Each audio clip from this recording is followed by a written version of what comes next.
मेरे प्यारे देशवासियों, मैं आपको एक ऑडियो सुनाता हूं। हेलो। सर नमस्ते सर। नमस्ते। सर बोलिए सर। देखिए, ये जो आपने एफआईआर नंबर मुझे सेंड किया है, इस नंबर के खिलाफ 17 कंप्लेंट हमारे पास। आप ये नंबर यूज कर रहे हैं? मैंने नहीं यूज करता हूँ सर। अभी कहाँ से बात कर रहे हो? सर कर्नाटका सर, वो घर में हूँ सर। ओके, इसके लिए आप अपनी स्टेट में रिकॉर्ड करवाइए ताकि ये नंबर ब्लॉक कर दिया जाए, फ्यूचर में आपको कोई प्रॉब्लम ना हो। Okay, yes sir.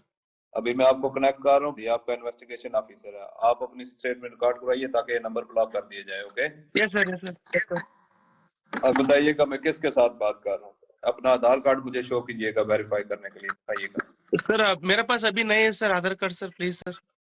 फोन आपके फोन में है? नहीं सर। फोन में आधार कार्ड की पिक्चर नहीं है आपके पास? नहीं है सर। नंबर याद है आपको? सर नहीं है सर, नंबर भी याद नहीं है सर। हमने सिर्फ वेरीफाई करना है। ओके, वेरीफाई करने के लिए नहीं सर। आप डरिए ना, डरिए ना। अगर आपने कुछ नहीं किया तो आप डरिए ना। हाँ सर, हाँ सर। अगर आपके पास आधार कार्ड है तो मुझे दिखा दीजिए वेरीफाई करने के नहीं लिए। सर, नहीं सर, मैं गांव को आया था सर, घर में है सर। Okay, coming. जय हिंद। इस व्यक्ति के वन साइड वीडियो का रिकॉर्ड करो as per the protocol. Okay, ये ऑडियो सिर्फ जानकारी के लिए नहीं, ये कोई मनोरंजन वाला ऑडियो नहीं है। एक गहरी चिंता को लेकर के ऑडियो आया है। आपने अभी जो बातचीत सुनी, वो डिजिटल अरेस्ट के फरेब की है। ये बातचीत एक पीड़ित और फ्रॉड करने वाले के बीच हुई है। डिजिटल अरेस्ट के फ्रॉड में फोन करने वाले कभी पुलिस, कभी सीबीआई, कभी नारकोटिक्स, कभी आरबीआई, ऐसे भांति भांति के लेबल लगाकर बनावटी अधिकारी बनकर बात करते हैं और बड़े कॉन्फिडेंस के साथ करते हैं। मुझे मन की बात के बहुत से श्रोताओं ने कहा कि इसकी चर्चा जरूर करनी चाहिए। आइए मैं आपको बताता हूं ये फ्रॉड करने वाली गैंग काम कैसे करती है, ये खतरनाक खेल क्या है। आपको भी समझना बहुत जरूरी है, औरों को भी समझाना उतना ही आवश्यक है।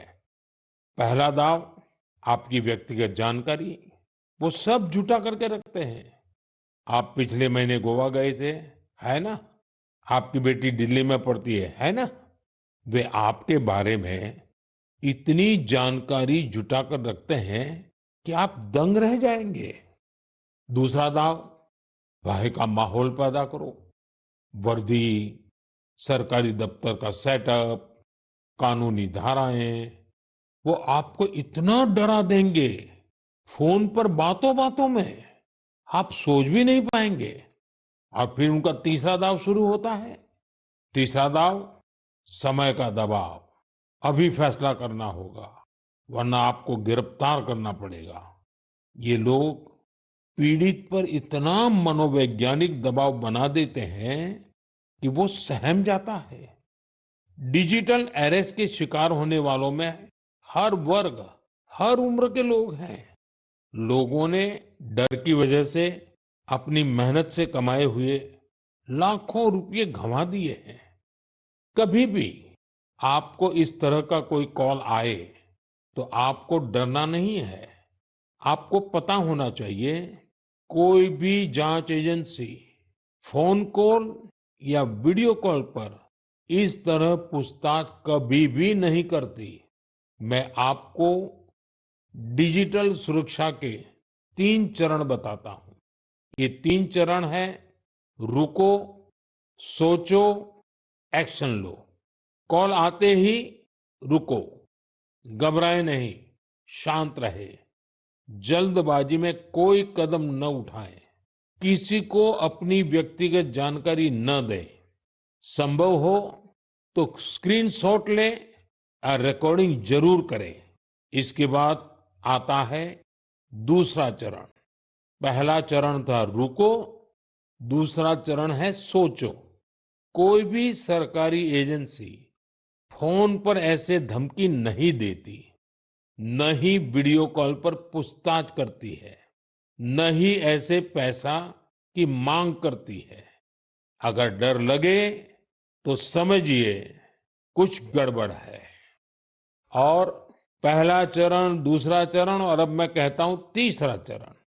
पहले चरण में मैंने कहा रुको, दूसरे चरण में मैंने कहा सोचो और तीसरा चरण कहता हूं एक्शन लो। राष्ट्रीय साइबर हेल्पलाइन 1930 डायल करें, cybercrime.gov.in पर रिपोर्ट करें, परिवार और पुलिस को सूचित करें, सबूत सुरक्षित रखें। रुको, बाद में सोचो और फिर एक्शन लो। ये 3 चरण आपकी डिजिटल सुरक्षा का रक्षक बनेंगे। साथियों, मैं फिर कहूंगा, डिजिटल अरेस्ट जैसी कोई व्यवस्था कानून में नहीं है। ये सिर्फ फ्रॉड है, फरेब है, झूठ है, बदमाशों का गिरोह है। और जो लोग ऐसा कर रहे हैं वो समाज के दुश्मन है। डिजिटल अरेस्ट के नाम पर जो फरेब चल रहा है उससे निपटने के लिए तमाम जांच एजेंसियां राज्य सरकारों के साथ मिलकर काम कर रही है। इन एजेंसियों में तालमेल बनाने के लिए नेशनल साइबर कोऑर्डिनेशन सेंटर की स्थापना की गई है। एजेंसियों की तरफ से ऐसे फ्रॉड करने वाली हजारों वीडियो कॉलिंग आईडी को ब्लॉक किया गया है। लाखों सिम कार्ड, मोबाइल फोन और बैंक अकाउंट्स को भी ब्लॉक किया गया है। एजेंसियां अपना काम कर रही है, लेकिन डिजिटल अरेस्ट के नाम पर हो रहे स्कैम से बचने के लिए बहुत जरूरी है हर किसी की जागरूकता, हर नागरिक की जागरूकता। जो लोग भी इस तरह के साइबर फ्रॉड का शिकार होते हैं, उन्हें ज्यादा से ज्यादा लोगों को इसके बारे में बताना चाहिए। आप जागरूकता के लिए हैशटैग सेफ डिजिटल इंडिया का प्रयोग कर सकते हैं। मैं स्कूलों और कॉलेजों को भी कहूंगा कि साइबर स्कैम के खिलाफ मुहिम में छात्रों को भी जोड़े। समाज में सबके प्रयासों से ही हम इस चुनौती का मुकाबला कर सकते हैं।